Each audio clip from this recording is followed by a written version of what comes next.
Hello friends, welcome back to my channel Deep classes, जिसमें आज हम जानेंगे सस्युर की मान्यताओं के बारे में। हमारा आज का टॉपिक स्टार्ट करने से पहले अगर आप हमारे चैनल पर नए हैं या आपने अभी तक हमारे चैनल को सब्सक्राइब नहीं किया है तो इसे सब्सक्राइब कर लें, जिससे हमारे आने वाले वीडियो के सभी नोटिफिकेशंस आप तक पहुंच सकें। तो चलिए बिना देरी किए हम अपना आज का टॉपिक स्टार्ट करते हैं। तो आज का हमारा क्वेश्चन है, सस्युर की मान्यताओं की चर्चा कीजिए। इसका उत्तर देखें तो आधुनिक भाषा वैज्ञानिक के रूप में फर्दिनांड द सस्युर का श्रेष्ठ स्थान है। स्विस भाषा चिंतक सस्युर ने संरचनात्मक भाषा विश्लेषण के क्षेत्र में महत्वपूर्ण योगदान दिया है। सस्युर ने जिन सिद्धांतों का प्रतिपादन किया वह यूरोप की प्रचलित भाषाओं के अध्ययन पर आधारित है, किंतु उनका प्रयोग दूरगामी था। काल की दृष्टि से सस्युर का आविर्भाव ऐसे समय में हुआ जब भाषा का ऐतिहासिक अध्ययन अपना स्वर्ण युग मना रहा था। सस्युर ने सिद्धांतों को मुख्य रूप से 3 भागों में विभक्त किया है। पहला है, सर्वप्रथम भाषा के संदर्भ में ऐतिहासिक भाषा विश्लेषण के अंतर्गत एककालिक एवं बहुकालिक अध्ययनों को स्पष्ट परिभाषित करने का कार्य उन्होंने किया। एककालिक अध्ययन के अंतर्गत किसी विशेष काल में भाषा को संप्रेषण की स्वतः पूर्ण व्यवस्था माना है। साथ ही ऐतिहासिक अथवा अनेक कालिक अध्ययन में भाषा के क्रमिक विकास को महत्व दिया है।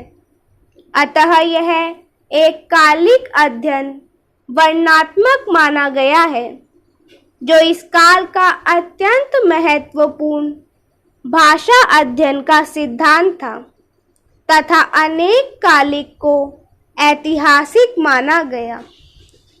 दूसरा है, लैंग्यू एवं परोले की अवधारणा। सस्युर की भाषा संबंधी दूसरी महत्वपूर्ण देन है। परोले भाषा का उच्चरित रूप है तथा लैंग्यू भाषा व्यवस्था। भाषा स्वयं एक व्यवस्था है जिसके अंतर्गत शब्द भंडार, व्याकरण एवं ध्वनि प्रक्रिया सब आ जाती है। यह व्यवस्था समाज में उस भाषा के बोलने वालों के प्रयोग को सुनकर व्यक्ति अधिगत करता है। इसे ही लैंग्यू कहते हैं। अतः लैंग्यू का कोई मूर्त रूप नहीं होता। यह एक मानसिक प्रक्रिया है जिसको भाषा के रूप में प्रतीकों के माध्यम से प्रकट किया जाता है। इसी प्रकटीकरण को व्यक्ति परोले कहता है। परोले से प्राप्त सामग्री के आधार पर भाषा वैज्ञानिक लैंग्यू को समझने एवं विश्लेषित करने का प्रयत्न करता है। ग है, सस्युर का कथन है कि लैंग्यू परस्पर संबंध तत्वों की व्यवस्था है, अर्थात शब्द भंडार, व्याकरण, संरचना एवं ध्वनि इत्यादि भाषा के ऐसे घटक हैं जो एक दूसरे से एक व्यवस्था के तहत जुड़े हुए हैं। इनका विश्लेषण या इनका अध्ययन एक दूसरे के साथ संबंध के आधार पर ही किया जा सकता है, स्वतंत्र रूप में नहीं। इस प्रकार सस्युर के द्वारा भाषा की संरचनात्मक व्यवस्था पर भी पर्याप्त प्रकाश डाला गया है। घ है, भाषा वैज्ञानिक सस्युर ने शब्द अर्थ संबंध को यादृच्छिक माना है, अर्थात किसी भी भाषा में किसी शब्द का प्रयोग किसी खास वस्तु के अर्थ में होता है तो उस वस्तु का बिंब हमारे मस्तिष्क में प्रकट हो जाता है, लेकिन वही किसी दूसरी भाषा में इसके लिए दूसरे शब्दों का प्रयोग होता है। कहा जा सकता है कि यह एक यादृच्छिक प्रक्रिया है जो तर्कातीत है, अर्थात सेब के लिए हिंदी में इसी शब्द का प्रयोग क्यों हुआ इसका कोई कारण नहीं है। यह सिद्धांत प्राचीन भारतीय सिद्धांत के बहुत निकट है। सस्यूर ने भाषिक इकाइयों के संबंधों को दो भागों में विभाजित किया है। पहला है रूप क्रमात्मक तथा दूसरा विन्यास क्रमात्मक।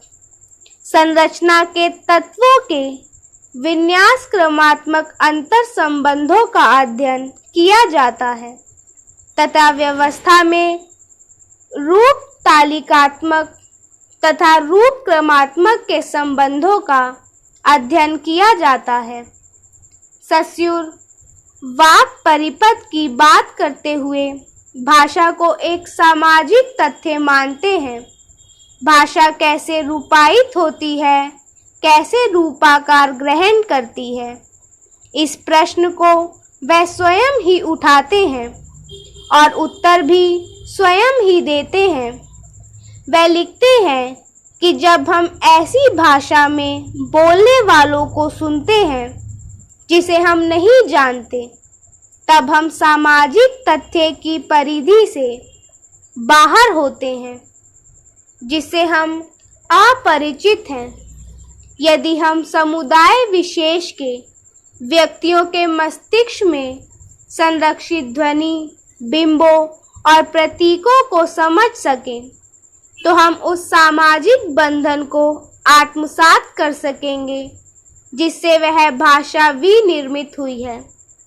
वस्तुतः भाषा किसी निश्चित समुदाय के व्यक्तियों के बोलने, समझने और भाषिक अनुशासनों से निर्मित होती है। भाषा व्यक्ति या वक्ता के बोलने में अस्तित्व ग्रहण नहीं करती, बल्कि समूह या समुदाय के बोलने समझने के प्रयासों द्वारा निर्मित होती है। अतः जेनेवा के भाषा चिंतक फर्दिनांद द सस्यूर ने विश्व के भाषा चिंतकों को अपने मौलिक विश्लेषण से सैद्धांतिक आधार प्रदान कर भाषा तथा चिंतन के क्षेत्र में नया आयाम उपस्थित किया है। तो इसी के साथ हमारा आज का टॉपिक यही खत्म होता है, जिसमें हमने जाना सस्यूर की मान्यताओं के बारे में। अपने नेक्स्ट वीडियो में हम ब्लूमफील्ड में भाषा की परिभाषा कैसे तथा किस भाषा विश्लेषण की कौन सी प्रविधि सुझाई, इस टॉपिक के बारे में जानेंगे। तब तक के लिए अगर हमारा आज का वीडियो आपको पसंद आया हो तो वीडियो को लाइक एंड शेयर करें और हमारे आने वाले सभी वीडियो के नोटिफिकेशंस के लिए हमारे चैनल को सब्सक्राइब करें। Thank you for watching.